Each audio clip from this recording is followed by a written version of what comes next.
Hello and welcome to the Lee Enochs Show, America's most controversial podcast. On today's episode, Lee is going to examine technology and how it affects us in our ever-changing future. What have you got for us today, Lee? Well, before we get into that, Ryan, great to be here. Hope you had a great 4th of July. You, Ryan, and everybody out there. I love America. I love to live in this country. Man, a lot of things are going on, Ryan. Man, some young guy goes on the roof of a building Chicago. outside of Chicago. One thing I didn't know is that area, Highland Park, I think it is a heavily Jewish area. And a few months ago, a rabbi had to kick that guy out of a Jewish synagogue. The rabbi felt like there's something not exactly right about the guy and threw him out pretty harshly. You know, I'm not sure if this was an anti-Semitic thing where he just opened fired on what he perceived to be Jewish people. But a lot of people don't know this, but there's a good possibility that I have Jewish ancestry.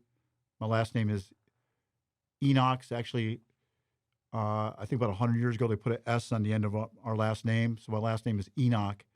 And if you study the Bible, Enoch was a famous Old Testament prophet and leader in Old Testament times. And believe it or not, some people called me a Schumer, and not Chuck Schumer of the Senate, but a Schumer is a defender of Israel, defender of Jewish people. And it grieves my heart to see this go down, even if they weren't Jewish. I mean, what's this world coming to? People can't even go to a 4th of July, festival, parade, without some maniac killing them. No, I know my progressive friends out there immediately go to gun control. Well, that's for another day, another debate. But it just grieves my heart. I'm not sure what we can do as a people to end these mass shootings. You know, obviously in America, gun confiscation is not really going to occur. If they confiscate all the good people's guns, the bad people are still going to have them. So those are some issues right in my mind. And my heart is broken and it grieves for all the loss of life for the people that died in Illinois and in South Texas and all these places where mass shootings have occurred. Let's talk about live sports controversy one more time. So I guess another golfer yesterday came out and said that the people that are participating in this, and now it's several players, right? Yes. So it's more than 20 now on the tour from the PGA Tour and the DP World Tour have now moved over to the Live Golf Tour. So they play one less round per event. And there's more money to be had. Yes. And they still get to play in the 4 major tournaments as far as we know. The British Open and the U.S. Open have both allowed them to play. The British Open hasn't started yet, but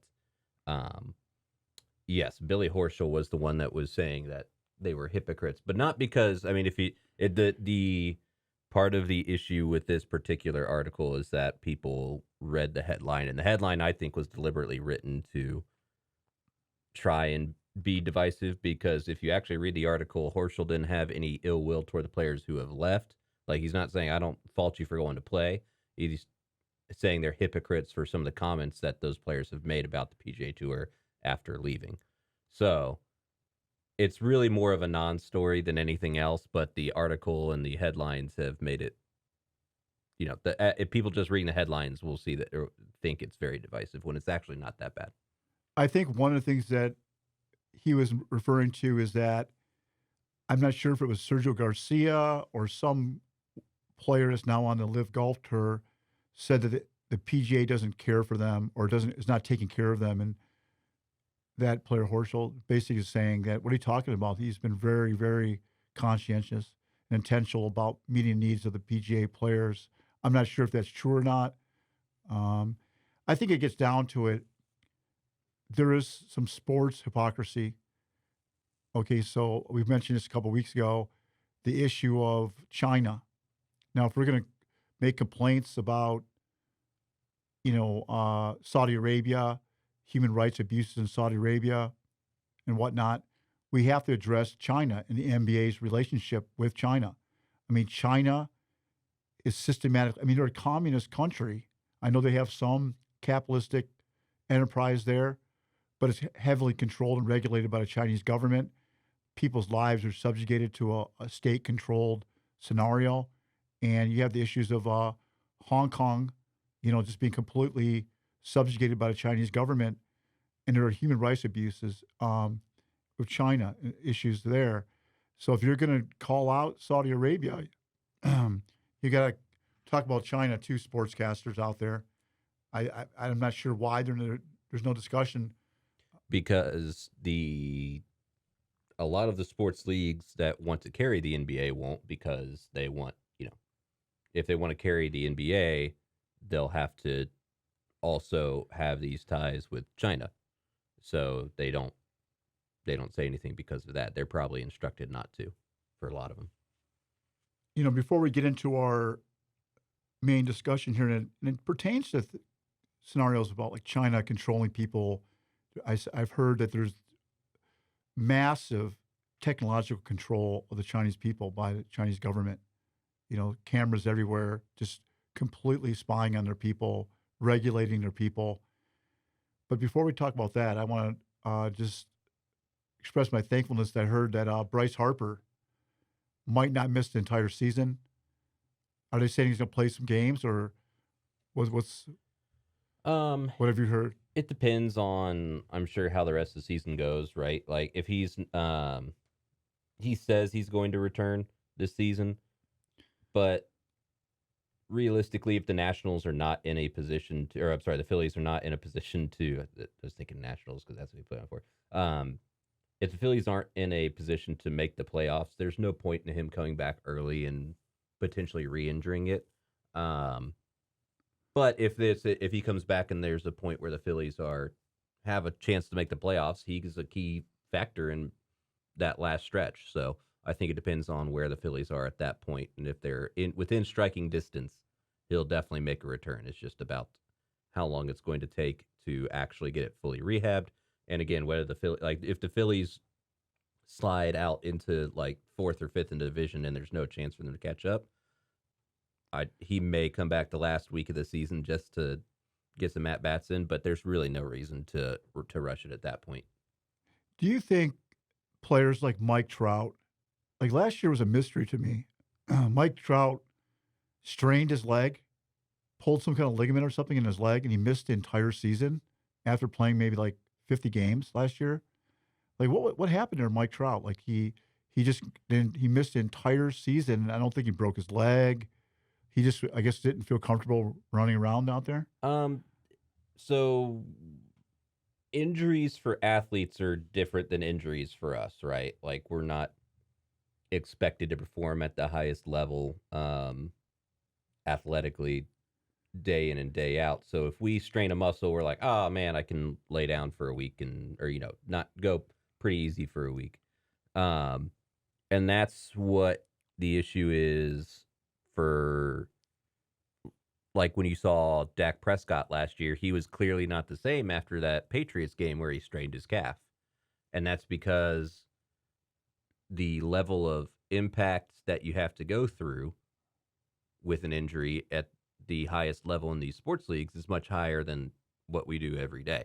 So if you are at 75%, you can probably get away with that on an everyday, for an everyday person. 75% in the NFL is not good enough. And so in a 162 game season like the MLB, if you're not, they would rather have you be at 100% for the next 162 games next season than be at 75% for 100 games this season. So there's been some players throughout history who basically ruined their careers from coming back to it from an injury too quickly. Like Robert Griffin III is one of the most noticeable ones. I remember watching that One of the game. most recent ones. Yeah. I remember watching that game. He didn't need to come back. and he was never the same after that injury, right? Yeah, well, came back. Yeah, injured. I think it was the second to last or last game of the regular season. Came back for the first game of the playoffs because they make the playoffs, and he clearly was not 100%. Re-injured his knee, and after that, never started another game in the NFL. From no, I think he started the following season and was not good at all. Was not the same because he couldn't run. I mean, that was part of his deal was that he was a very mobile quarterback. Um, and then when he wasn't mobile anymore, he just didn't have the arm accuracy and the arm strength to keep up. So he just fell into obscurity at that point. Had like one last maybe 1.5 seasons of starting, and then never started after that. So that's why guys like, is it Kawhi Leonard? Kawhi Leonard, Kawhi Leonard of now he's on the Clippers. Clippers missed the entire last season, I believe, because of an ACL. And it depends on the sport too, right? Like um, ACL in basketball, where you're jumping constantly, making all these cuts and drives. It's a big deal to have a torn ACL. I mean, that's why you saw Klay Thompson miss an entire year, 2 years, 2 years, and he still not is. exactly where he He's was at. still not exactly where he was at. Yeah, You know, one of my favorite players, even though he's been rated as one of the worst defensive players in the history of basketball, because I think he's like 5'6", 5'7". At tops, he's 5'7", is Isaiah Thomas. Now, a few years ago, Isaiah Thomas, Pistons Isaiah Thomas or the no, modern Isaiah the Thomas. modern Isaiah Okay, Thomas. Now, the Pistons Isaiah Thomas, he was actually like 6'3" or 6'4", right? no, I think he was 6'1", 6 foot Okay. at the most. But the modern Isaiah Thomas bounced around the league, and then he finds a place with Boston Celtics. Now, no one's going to argue that Isaiah Thomas or the Isaiah Thomas, and there's a difference in the way they spell their names. Um, the current Isaiah Thomas, I think he's not now on a team. He finally was picked up, but he lands on the Boston Celtics and becomes this heroic offensive machine. I think he averaged 28 points a game 1 year, and they go all the way to the Eastern Conference Finals. Now, horrible defense. People could just post up on him, shoot over him all day long. But then he has a major hip injury. And he tries to come back. He's traded. He goes to the Lakers. He's never the same player because he's slower. And he missed, I don't know, like 3 years. He bounced around, tried to make it back. And I agree that these injuries, and the reason why I bring it up is that a lot of people might think a guy like me, I probably watch Fox News or I'm on political all day long. It's not true.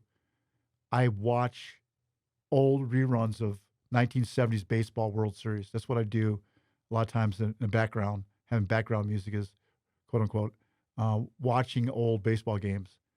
And I like guys from the like Pete Rose and Bryce Harper and Mike Trout remind me of Pete Rose of the 70s, just hard charging players that, it's just sad, I think, when these guys get hurt and people miss out on some great baseball from these players.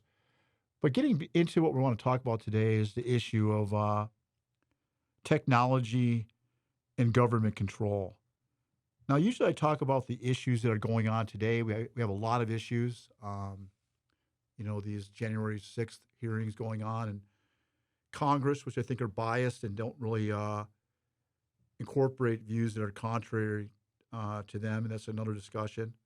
The two Republicans on the committee are never Trumpers. So I don't take those things very seriously. When it gets serious is if their recommendations go to the Department of Justice and Trump is indicted. That's when it gets real serious. But the same people we have to remember that are running these hearings on a January 6th, quote unquote, insurrection are the same people that control the impeachment hearings. And like Adam Schiff, a congressman out of California, was the guy that for 2 years led this charge that for sure Donald Trump was in collusion with Russia. And that's a big issue we can talk about some other time. And we'll hopefully put something together about that. But I want to talk about technology and human freedom. In our world today, it seems like everywhere there's a camera. and our actions are being monitored. For sure, they're being monitored on social media. How many times have you typed in something from Amazon.com, Amazon Prime, which is awesome? You type something in the search engine there, and then very next day or that same day, you're looking at an ad. You get an ad or something in your face in your Gmail account from on this subject. The algorithms. It just seems like there's a lot of like basically supervision of our everyday actions. And I'm not sure if you have any comment. I know you're a sports guy. If you want to chime in on that, Ryan, but it just seems like our actions are being monitored. For sure, our monetary actions, how we use our money, what we purchase, things we look up online. I think it's an intrusion. And, my life really changed several years ago when President George Herbert Walker Bush, George W. Bush, the second Bush, uh, declared war on Iraq due to alleged weapons of mass destruction. Something I remember watching when he said, "We're going to war. Saddam Hussein for sure has weapons of mass destruction." And so America military goes, which I support the American military 100%. Don't get me wrong here, Ryan.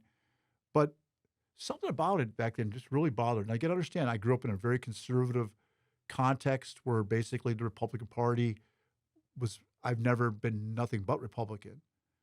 And I just trusted our Republican presidents. But I was watching that and I go, man, is there really weapons of mass destruction in Iraq? This seems kind of bogus to declare war on a country and go in there. So American military goes into Iraq and basically obliterates the place into the Stone Age kind of existence. I mean, I'm not sure if you've ever seen the before and after pictures of Iraq, of Baghdad. Utter devastation. There's a peer-reviewed report from Johns Hopkins University that came out and said that several 100,000 innocent Iraqis died as a result of collateral damage in the Iraq war. And then just a few years after that, Tony Blair of the UK and George W. Bush go, whoops, sorry, we were wrong. There are no weapons of mass destruction. There are some people on the left that said there should be war crimes investigations regarding this because people died due to faulty intelligence, and all we can say to that is whoops. And that basically cracked or put a major crack in my confidence in the government. Already hearing the truth from our government, because there was no reason for us to go into Iraq, at least on the issue of weapons of mass destruction. You want to say Saddam Hussein is a bad guy, he should be, taken out. That's a stronger argument. There's a lot of governments. I'm not supporting the Saudi Arabian government. I like the fact that American golf players are making more money and less rounds. That's awesome. Am I saying that the Saudi Arabian government is a great government and the Crown Prince of Saudi Arabia is a great guy? No, not at all. But there are a lot of corrupt governments out there all around the world. I mean, we could argue that America has some corruption. Do we go to war against every single country? Do we try to transport American democracy and enforce it upon countries that's never had it before? No, I don't think so. But this made me think, this Iraq war and going to war against them for weapons of mass destruction, made me think through the issues. And it brought into my life a very strong libertarian streak about maximum freedom from government. I'm not sure if that's even possible. Our relationship with the government is so intertwined. Can a person be really free? All the money that you make is pretty much taxed, monitored, whether or not you like it or not. Your money is going to be taxed. The things that you make, whatever you deposit in a bank account. Now, I'm not sure about cryptocurrency, how that works, and offshore accounts or whatever. But basically, trying to function within everyday American society, most of our actions are monitored and I think controlled.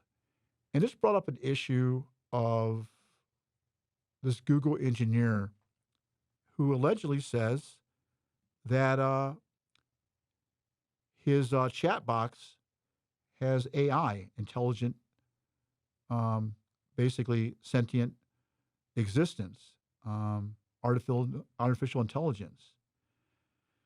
So it brought up an issue for me. You know, I talked about this with you, Ryan, before the start of the show about Skynet in the Terminator series. Now, I'm not going to argue and say that all the Terminator movies were great. Some of them, man, how many? There have been 7 of them now. Terminator 7 is out now, or coming out this year. You know, but the first few ones were awesome, and just the whole issue of, is that possible? Can at some point our lives be just taken over by sentient computers? And I thought about this issue a lot. Um, is artificial intelligence or AI real? If so, as a Christian, I thought, if so, would the sentience of a object traditionally understood to be inanimate, would that undermine the existence of the traditional conception of God? Such a question seems to be relevant these days since Blake, I hope I pronounced his last name correctly, but Lemoine, who's an engineer for Google's responsible AI division, claimed that his intelligent chat box or generator has truly become sentient and taken upon itself a real consciousness of its own. Google has subsequently suspended him pending an investigation into his theories and activities. So, questions regarding AI might seem fantastical to some people, and maybe like out of a science fiction movie such as Stanley Kubrick's 2001: A Space Odyssey, where a computer becomes truly sentient um, and experiences things like independent thought. And in that case, he causes the HAL computer causes a lot of destruction and basically tries to take over, kills a lot of people on that ship. Um, so this has brought up the question of artificial intelligence and the existence of the Christian conception of God. It's also relevant because this Google engineer claims to be a Christian mystic, and he says that his chat box generator possesses a soul. So this has brought up a lot of issues for me as a lifelong Christian and as a graduate of schools like Princeton Theological Seminary. The relationship between the potential existence of AI and the Christian conception of God is a big issue for me. I mean, what would it really mean if computers or traditionally understood entities such as a computer took upon itself or was given artificial intelligence? Would that throw off and undermine traditional conceptions of God? You know, this Google engineer's ideas might seem really fantastical or kind of ridiculous, but we have computers everywhere. I don't think so. I don't think it's a. He's arguing that his computer or his chat box generator has AI, and he's working for the AI division of Google. So I think it's relevant. I like to know more about it. Some people in my circles say, "Oh, that's kind of heresy. You shouldn't even think about those things." No, I want to know about this. I want to know, are we already headed towards? I mean, I'm not saying necessarily that if AI exists, we're headed towards a kind of a Skynet scenario, but these are issues that I've been thinking about lately. Um, I think it was Socrates who was on trial for corrupting the youth of his time in ancient Greece. He said during the trial of Socrates, he said, the unexamined life is not worth living. I think the issue of intelligent design, artificial intelligence, is a big question that needs to be explored. The Bible says, the Apostle Paul said in 1 Thessalonians 5:21, examine everything carefully, hold fast to the truth. Jesus Christ of Nazareth, who I believe to be the Son of God, who died on the cross and rose again from the dead for our sins, he said, and you shall know the truth, and the truth shall set you free. But what is the truth about artificial intelligence or AI? Is it possible that traditionally understood things to be inanimate, such as computers, could take upon a sentient, independent consciousness from its original creator, human creator? I don't know. I think you could create a machine, a computer, with such a sophisticated program that it could mimic AI. It could mimic a sentient consciousness. But where we go as a Christian, now I'm a historic Christian who believes in the authority of the Bible, and I believe in the creeds of the historic Christian faith, and I put a lot of trust in their authority. Where we go wrong is if we say that this sentient computer has independent authority, and I'm not sure if this computer designer, this Google engineer, is saying that. But what are the implications here? If there is a computer, if artificial intelligence does exist, does this necessarily undermine the Christian conception of God? I don't think so necessarily. I think you could have a being that exists out there that has its own consciousness. Why would that necessarily undermine traditional conception of God? Now, a problem I have is that when you say a computer or a chat box generator has a soul, because historically Christians have believed, theologians of the historic Christian church and the creeds have believed that only human beings were created in the image of God and possess, they're created in the image of God and possess like a soul. Yeah, look in Genesis chapter 1, verses 26 through 27 for that. So when we say soul, I need to know more about what that means. It gets into like science fiction now, and we get outside the Christian worldview. I think when we start saying that there's a soul in these computers, I need that to be defined, what that means. Now, are we saying that there's a sophisticated program that can mimic consciousness? That's possible, okay? But does it possess a soul like the same way human beings have? Now, this brings up the question. I know a lot of my listeners who are not Christian are going to say, why does this even really matter? Because you haven't proven, it begs the question, you haven't proven the existence of the Christian God. There's a lot of different views out there. There's a myriad of different views about the existence of God or non-existence of God. There are a lot of people that are strictly secular humanists that don't believe in the existence of any God at all, and most certainly don't believe in a Christian view. Well, why it's relevant to this show and relevant to me is that my conservative ideology, and I'm pretty consistently conservative on most things, with definitely a libertarian streak comes out in a lot of things that I say, is predicated upon a Christian worldview.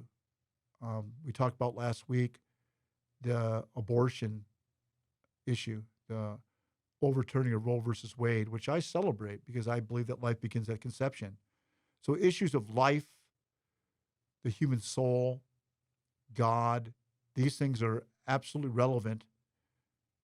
My entire worldview is established upon what I believe to be a consistent Christian worldview. I don't deviate from Christianity or historic Christianity. The famous writer, author, C.S. Lewis, who, by the way, Ryan, I'm not sure if you knew this, but C.S. Lewis, um, who wrote The Lion, Witch, and the Wardrobe, Chronicles of Narnia series, also wrote a book called Mere Christianity, where he gives his views of why he believes in just basic Christianity, the existence of God, the truthfulness of historic Christian faith, the person of Jesus Christ, the resurrection. And he did those. The book Mere Christianity actually came out of a series of radio messages he gave during World War II. But it's kind of interesting. On November 22nd, 1963, was a day that will live forever in the minds of many Americans and people around the world, because that's the day that John F. Kennedy was assassinated by Lee Harvey Oswald. Now, that's another issue. Some people think that Lee Harvey Oswald didn't act alone, that there was more than one gunman. I'm not going to get into that right now. But basically, we know that John F. Kennedy was assassinated on November 22nd, 1963. But C.S. Lewis died the same day as John F. Kennedy. Another person, Aldous Huxley, who wrote The Brave New World. And a scenario that I died on that day. So JFK, C.S. Lewis, and Aldous Huxley all died on November 22nd, 1963. And those individuals, historic individuals, are all relevant here. John F. Kennedy, I talk about politics all the time. I don't think I'd be where John F. Kennedy was politically, but I respect what he did on basically on a Cuban Missile Crisis. I think John F. Kennedy pretty much saved the world from a catastrophic nuclear holocaust. If you really follow it, we were really close to basically having out with Russia of nuclear weapons. But also, C.S. Lewis is relevant to me because he's a Christian and he had a radio program where he talked about important issues of the day, but also the issue of Aldous Huxley in A Brave New World. Very similar to George Orwell and his book 1984. In A Brave New World, there's a dystopian world in which is controlled by the government, and people are controlled by drugs, psychotropic drugs called soma, that you have to take. It's forced upon you by the government. These are issues of like government control, Christianity, politics are really relevant. So I thought that was interesting that all three of those individuals died on the same day. But getting back to the issue of artificial intelligence or AI and the existence of the Christian conception of God, I do believe there's evidence for the Christian faith.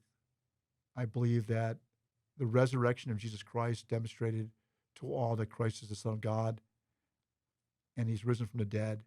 There are eyewitnesses. I believe in the reliability of Scripture. So I believe there are reasons to believe in the historic Christian faith. I don't know. I'm going to say this.